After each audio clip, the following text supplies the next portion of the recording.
Welcome back to the PSN Commanders Network on the Protest Sports Network. It's your boy Tone, aka Tech, and we are back with another video. If I get to a glory to God, Father God, I'm out here right now.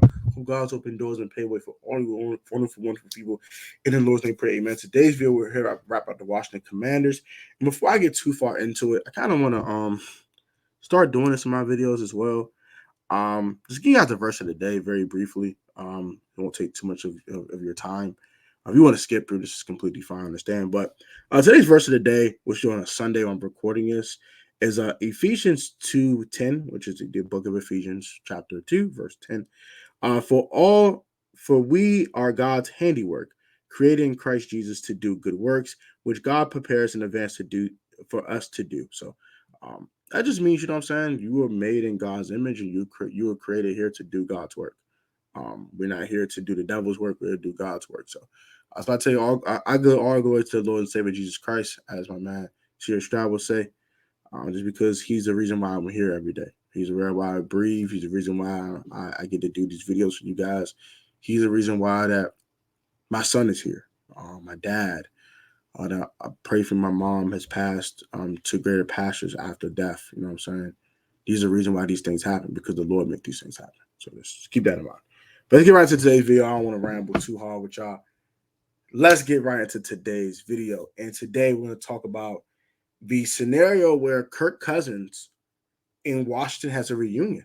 You guys already know he was the Washington Redskins quarterback from 2012 to 2017. He was the backup to Robert Griffin III as he was drafted with the number 2 pick overall in 2012. Sensational rookie season by Robert Griffin. Unfortunately, towards ACL, if everything went left. Eventually in 2015, they decided to move on from Robert Griffin III, what Jay Gruden did, and to start Kirk Cousins and basically just sit Robert the whole year and let Kirk work. And Kirk got to working, working. He struggled the first couple years in spot duty, but once he really got the reins and was really the starter, Kirk played extremely well. I was so proud of Kirk, man. Kirk played really well. That first year, 4,000 yards passing, 25 touchdowns, 12 picks. Looked really good. Of course, he had Deshaun Jackson and Pierre Garçon and Jamison Crowder, who was just drafted in the 4th round of the 2015 NFL draft from Duke at the time.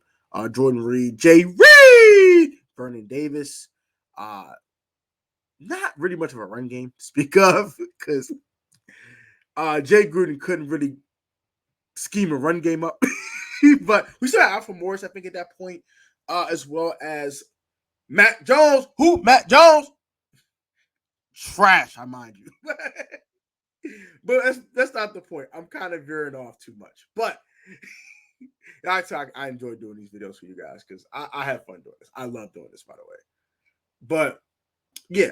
So he got in 2015, got the reins, looked really good, led the Washington Redskins to a 9-7 record, and also a wild card appearance and a division title, which was, not the best record in the world. We won a division, but you won a division, right? So I'm not going to argue with it.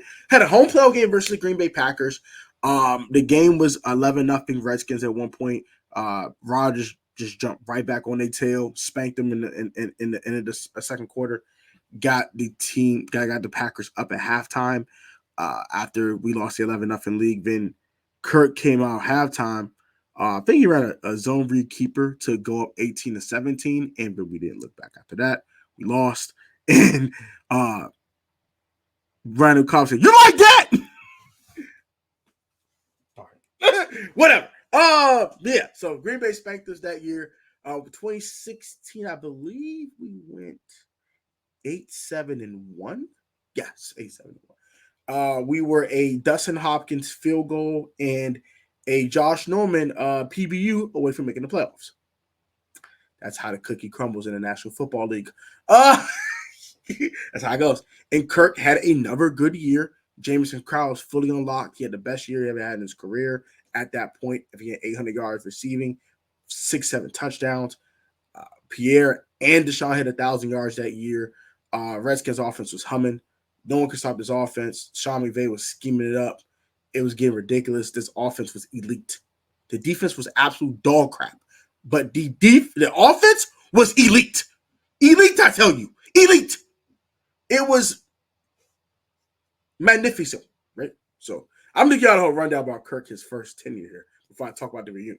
So 2017, we lose two 1,000-yard receivers. We pick up trash old Terrell Pryor. That had a really good year in Cleveland, but he was absolute dog crap here. Yeah, Josh Doxson, the guy we drafted in 2016, and he didn't pan out to be anything really good. He was just a super mid receiver. And 7-9, offense was still kind of humming, but it wasn't humming like it was at first. When you lose 2,000 yard, when you lose two 1,000-yard receivers, you expect the offense to not really hum like it used to, and it didn't. But it was still good. It was still good to win ball games. It just wasn't humming like it used to. So after that, Kirk Cousins went to Minnesota to play for the Vikings, and he's been there ever since. The Washington Redskins traded for Alex Smith before Kirk Cousins did sign with the Vikings, kind of putting the nail in the coffin for his tenure here in Washington. And he's played well for Minnesota. He's only had one playoff win in Minnesota, unfortunately for him, but he's played well.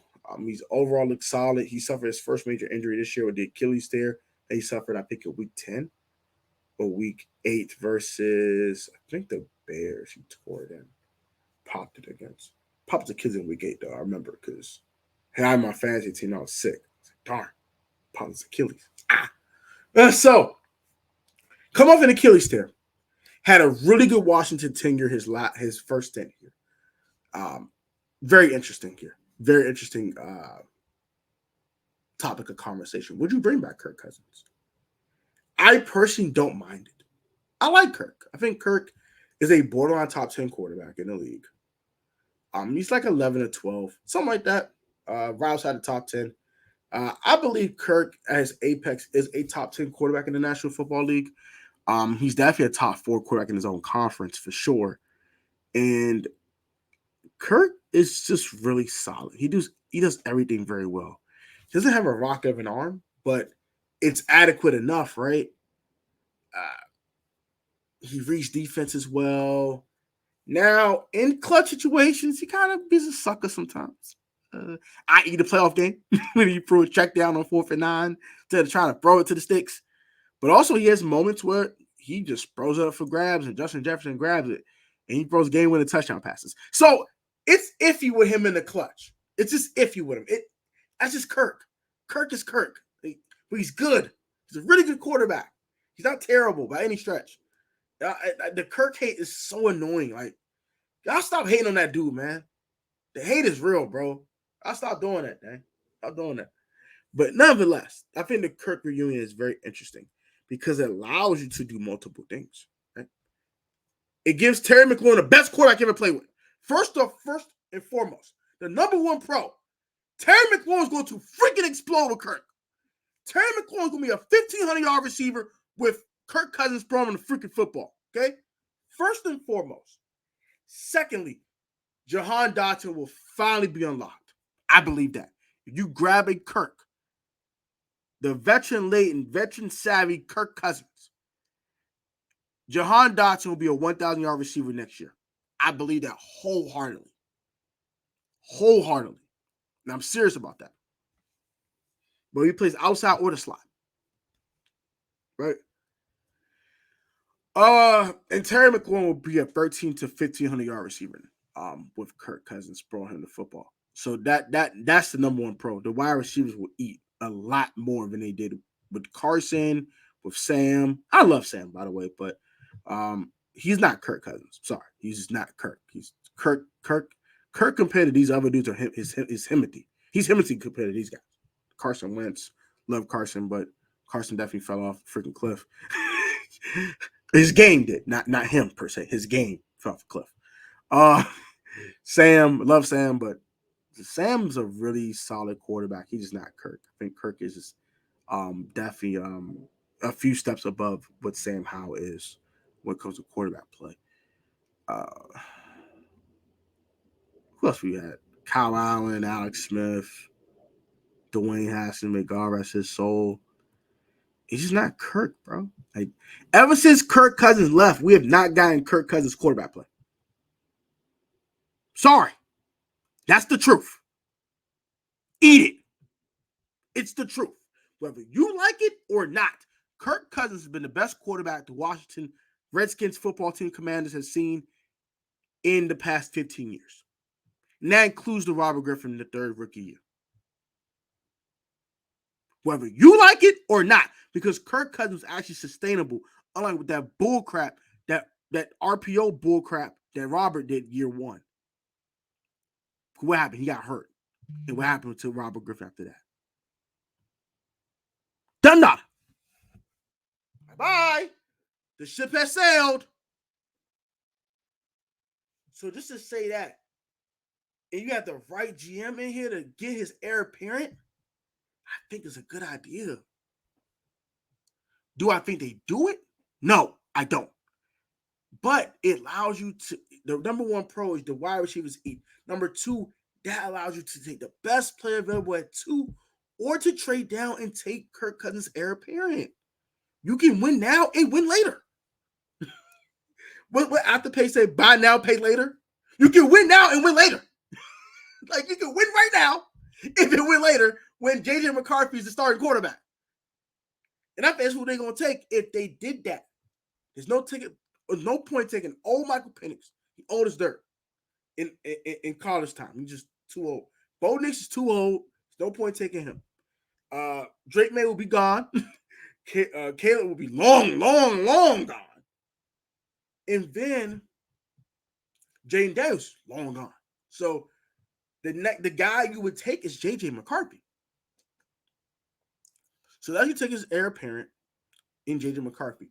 Now, what does that do for you? I said allows you to win now. He can learn from Kirk. He can learn how to prepare, learn the NFL game, learn the speed of the game, learn how to read NFL defenses better. And he'll be another extension of the quarterback coach to Vita Pritchard and also the offensive coordinator, Cliff Kingsbury. That's huge. That's huge. That's huge. It's huge, right? That allows him to have an extra talking head to learn from. And a guy that's played at a very high level, you can say what the hell you want to say about Kirk Cousins. Kirk Cousins is a really good NFL quarterback. Dude has about 40,000 yards passing, like 200-something freaking touchdown passes, less than 120 interceptions. Come on, bro. He's had a heck of a career. Hall of Fame, no. But really good? Heck yeah. He's had a heck of a freaking career. He's played well, and he's robbed teams of money. So, I mean, Kirk is living his best life, man. But he's really good. Like, Kirk is not trash. Kirk ain't mid. Kirk is good. Kirk is really good. So, just to say that, right? I like the idea. I like it a lot. It's probably my favorite besides just taking a quarterback at 2. Because you're allowed to win now. And this team is starving to win. It's starving. Jonathan Allen is tired of losing. Us fans are tired of losing. So let you win now and win later. You can sign Kirk to a 2-year deal. You can sit J.J. McCarthy the first year. And if you like what J.J. has done in his progression, you can trade Kirk Cousins for more draft picks. Like you're going to trade Sam Howell. And then you can use those picks to help J.J. McCarthy's development. It makes sense. It makes sense. I'm not saying this is the best scenario, but this actually makes sense. It really does. You win right now with Kirk because Terry's tired of losing. John's tired of losing. Deron's tired of losing. If Cam is back here, he's tired of freaking losing football games. They want to win. So it allows you to win now. Wow, this kid is learning. And then when you're ready to get this kid out here and play ball, you're going to continue to win because you're going to trade Kirk, get draft picks in compensation for him. You might not get a ton, but you might get a 2 and a 3 or something. And you use that to keep bringing pieces around him. And you trade it down in the draft when you're taking J.J. McCarthy in, so you're getting more selections to build this team around Kirk now and J.J. later.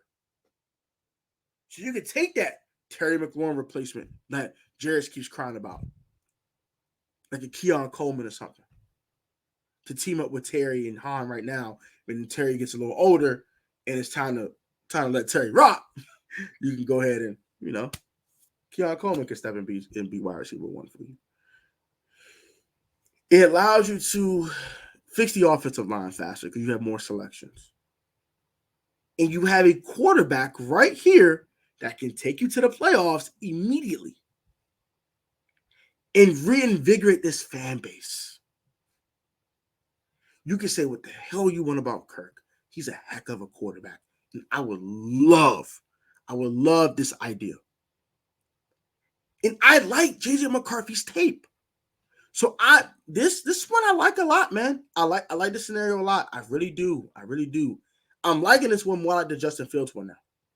I take Fields over Kirk. Now, hell no, I'm taking Kirk. Because Kirk's a heck of a quarterback. And you can win right now. And then you can win later with JJ McCarthy. So, take the Green Bay Packers approach. I think it's a beautiful idea, man. What are your thoughts on it? Like, comment, subscribe. What are your thoughts on JJ McCarthy as a quarterback prospect for one? Do you believe in him as a quarterback prospect? Number one, first and foremost. Number two, how do you feel about a Kirk Cousins reunion? Do you think this is a good idea? Do you think this is hogwash? You tweaking, tech, you're tripping. What's wrong with you, bro? Slap yourself. You're a fool. What's wrong with you? Number three, how much do you think we can get for the number 2 pick? I think you can get multiple first. And I think you can get a player. Not a super impact player. Like, for example, if Minnesota want to come up to 11-2, if I get out of here, right? You can do this. You can get 2 first-round picks, a swap in next year's first-round pick in Jordan Addison. And probably a second. That's huge. Because now you got Addy. You add Addy to the mix, right? You add Jordan Addison to the mix, along with Jahan Dotson and Terry McLaurin. Yeah, you got the Smurfs. They're shorter receivers, but they all are dogs. Jordan Addison's a dog. We're not going to play with Addy like that. Addy's a dog. So you add a dog, and then you get draft picks, and you take J.J. McCarthy, and you sit him out. And then Kirk is already here. That's the connection. Perfect connection. He was in Minnesota with him already. You send him to Washington. Then he's with him in Washington. They can make music together with Terry and freaking Jahan and have a freaking good time. And then JJ's like, I'm ready to play, guys. Hey, Kirk, get the heck out of here. It's time to trade you. And then now you're lit. Because now you get the contract off the books. And you open up cap space. And you got draft capital. And you're ready to play the kid. And you got a ton in return for the number 2 pick that you were going to take a quarterback with anyway. Man, we cooking. Like, comment, subscribe, boy. Phone them.